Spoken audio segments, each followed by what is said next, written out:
Assalamualaikum warahmatullahi wabarakatuh. Alhamdulillah, wassalatu wassalamu ala rasulillah, wa ba'd. Ramadan adalah momentum perubahan. Salah satu yang dikatakan Nabi tentang Ramadan ialah ya baghiyal khair aqbil wa ya baghiyal syarri aqsir.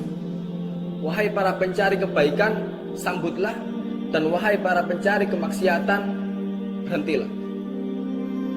Ada satu kisah luar biasa, kisah dari insan mulia Rasulullah SAW mengenai turunnya syariat puasa pertama kali, yakni tepatnya di tahun 2 Hijriah. Akan tapi di awal syariat puasa ini, muslimin harus diuji oleh Allah dengan adanya perang, yakni perang Badar yang kita tahu. Perang Badar adalah perang yang sama sekali tidak seimbang antara 1000 pasukan kafir Quraisy dengan 313 pasukan muslimin.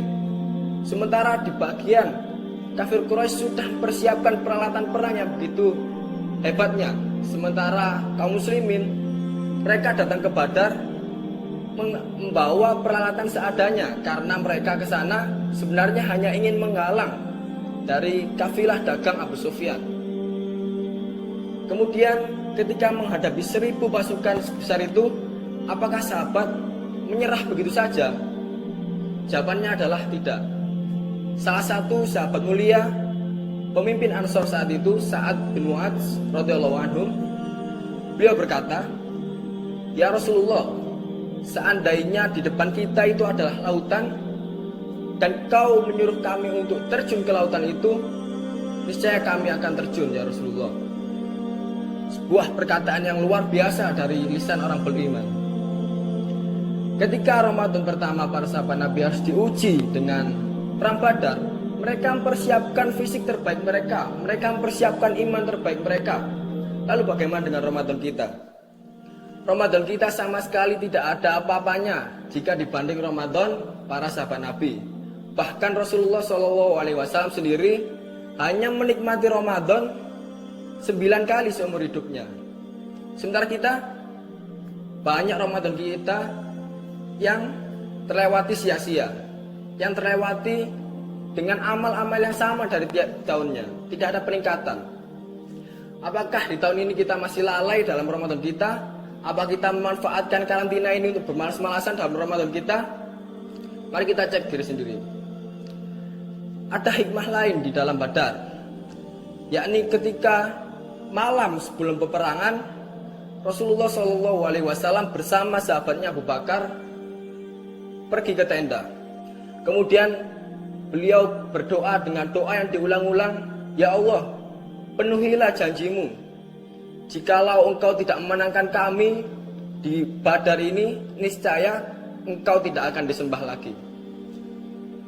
Sebuah doa yang sangat khusyuk, yang sampai menembus langit dan diijabah oleh Allah Subhanahu wa taala. Apa hikmahnya?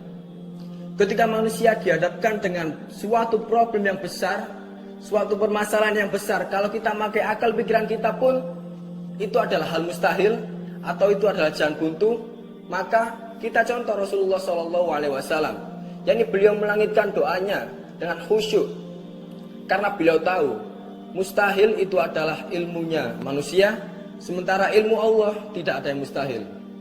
Bagaimana dengan kita sekarang? Saat ini kita sedang diuji Allah, yakni berupa wabah COVID-19 atau Corona. Kita tahu Corona ini sudah merajalela di seluruh dunia, karena pikiran kita berpikir itu adalah wabah yang tidak mungkin selesai, itu adalah wabah yang mustahil untuk selesai. Lalu coba kita alihkan pikiran kita tiru Rasulullah SAW, yakni beliau melangitkan doanya. Maka siapkanlah doa terbaikmu, siapkanlah sujud terbaikmu, karena tidak menutup kemungkinan bahwa Allah akan memberikan kabar gembira berupa hilangnya atau redanya wabah berupa COVID-19 ini karena doamu yang diijabah oleh Allah Subhanahu wa taala. Barakallahu fikum. Wassalamualaikum warahmatullahi wabarakatuh.